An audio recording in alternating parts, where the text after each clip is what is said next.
তো আজকে আমি কথা বলবো আমাদের বাংলাদেশের যে সমস্ত প্রবাসী মা বোনরা মানে প্রবাসে যেতে ইচ্ছুক যে সমস্ত মা বোনরা বাংলাদেশি যারা সৌদি, কাতার বা ওমান, কুয়েত বা অন্য মালয়েশিয়া অন্য যে কোনো দেশে যেতে ইচ্ছুক, আমি তাদের বিষয়ে কথা বলতে আজকের এই ভিডিওটা বানাচ্ছি। তো আমি কিছু খবর দেখছি, আপনারা ইতিমধ্যে যে সমস্ত খবর আপনারা সবসময় দেখেন টিভি চ্যানেলে, মোবাইলের মাধ্যমে। তো এই খবরগুলো এখন নতুন কিছু না, বহুতই পুরনো, যে আমাদের বাংলাদেশের মা বোনরা যারা অর্থের অভাবে বিভিন্ন কারণে প্রবাসী হন, দুইটা টাকার জন্য, জীবনে উন্নতি করার জন্য, তো তারা বেশিরভাগই ক্ষেত্রে দেখা যায় সৌদি যায়, হয়তো কিছু খরচ কম এজন্য যায় সৌদি। তো আমি তাদের বিষয়ে কিছু কথা বলবো যাতে আমাদের বাংলাদেশি মা বোনরা বুঝতে পারে বিষয়টা।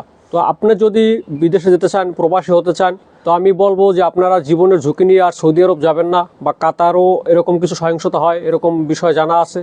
তো আপনারা এরকম দেশে আর যাবেন না, আপনারা পারলে কুয়েত আসেন। আমি বলছি, আমি কুয়েত থাকি, একজন কুয়েত প্রবাসী। কুয়েত সব থেকে নিরাপদ, আপনার গালফ কান্ট্রির ভিতরে নারীদের জন্য সব থেকে নিরাপদ যদি কোনো দেশ থাকে, হ্যাঁ, দুবাই, আরব আমিরাত, অবশ্যই আরব আমিরাত একটা নিরাপদ কান্ট্রি অনেক ক্ষেত্রেই। যদি আমরা দ্বিতীয় কোনো দেশের কথা বলি তাহলে কুয়েত সব থেকে নিরাপদ কান্ট্রি, শুধু মহিলাদের জন্য না, সবার জন্যই, প্রত্যেকটা কর্মচারীর জন্য বলতে গেলে। এখানে কোনো প্রকারের সমস্যা হওয়ার কোনো সম্ভাবনা নাই। এবং এই কুয়েতের বাসাবাড়িতে বেশিরভাগই নেপালি, ফিলিপিনি, শ্রীলঙ্কান এবং ইন্ডিয়ান বিভিন্ন মহিলারা বা বাংলাদেশও আছে। তো আপনি এখানে আফ্রিকান মহিলারাও আছে। তো এখানে এই ধরনের কোনো সহিংসতার আপনি খবর দেখবেন না। আপনি নিউজ চ্যানেলগুলো খেয়াল করবেন, এই প্রকারের ভয়ানক সহিংসতার খবর কোথাও নেই। বেশিরভাগই দেখা যায় এই 99% সৌদি আরবের ক্ষেত্রে এবং কাতারের ক্ষেত্রে কিছু আছে। তো আপনাদের কাছে আমি এটাই অনুরোধ করবো যে আপনারা পারলে কুয়েতে আসেন। কুয়েতে এখানে কোম্পানির ভিসাই আসে বেশিরভাগ লোক, এবং মহিলারা আসে, তারা ডিউটি করে 8 ঘন্টা, কেউ 16 ঘন্টা করে। যার যেরকম চাহিদা বা যার যেরকম বেতনের বিষয় থাকে সেরকম সে বুঝে করে। এক্ষেত্রে কী হয় যে আপনি সম্পূর্ণ নিরাপদ থাকেন, আপনার থাকার জায়গা কোম্পানি দিচ্ছে, আপনার খাওয়ার ব্যবস্থা, অনেক কোম্পানি খাওয়ার ব্যবস্থাও দেয়, এবং অথবা নিজে অনেক ক্ষেত্রে বেশিরভাগই নিজেরা রান্না করে খায়। অনেক ক্ষেত্রে কোম্পানি, যেমন আমার ক্ষেত্রে আমি কোম্পানি থেকে খাবার পাই। কোম্পানি থাকার জায়গা দেয়, সবাই পরিবহন ব্যবস্থা কোম্পানির। আপনি ডিউটি করবেন, ডিউটি প্লেসে যাবেন এবং আসবেন, আপনার সাথে কোনো ধরনের অন্যায় হওয়ার কোনো সম্ভাবনা নাই। যদি হয়ও সেক্ষেত্রে কোম্পানি বিষয়টা দেখবে। বা এদেশের পুলিশ আইন ব্যবস্থা খুবই নিরাপদ, খুবই কড়া এবং খুবই স্ট্রিক্ট।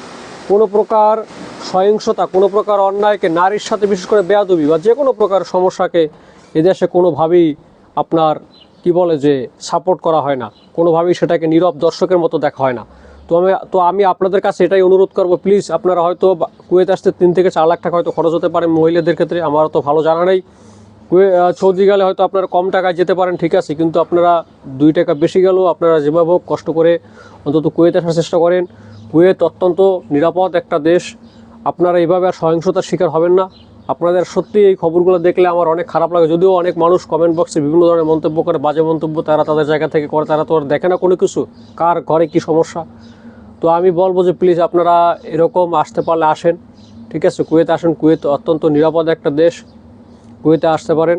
কুয়েতে আসলে আপনাদের সমস্যা হবে না।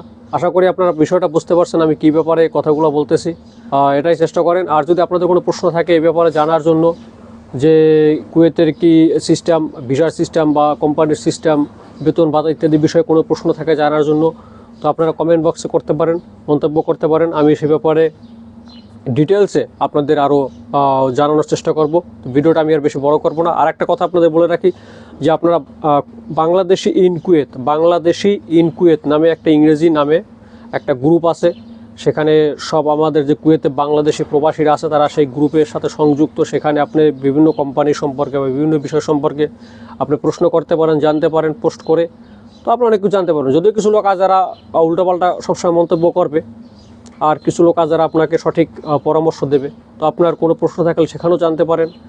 তো ভালো থাকেন সবাই, ধন্যবাদ ভিডিওটা দেখার জন্য। পারলে আমাকে সাপোর্ট করবেন, যে চ্যানেলটি আছে সেটা সাবস্ক্রাইব করবেন, বন্ধুদের সাথে শেয়ার করবেন ভিডিওটা ভালো লাগলে। তো আশা করি আপনাদের ভিডিওটা ভালো লেগেছে। তো ধন্যবাদ সবাইকে।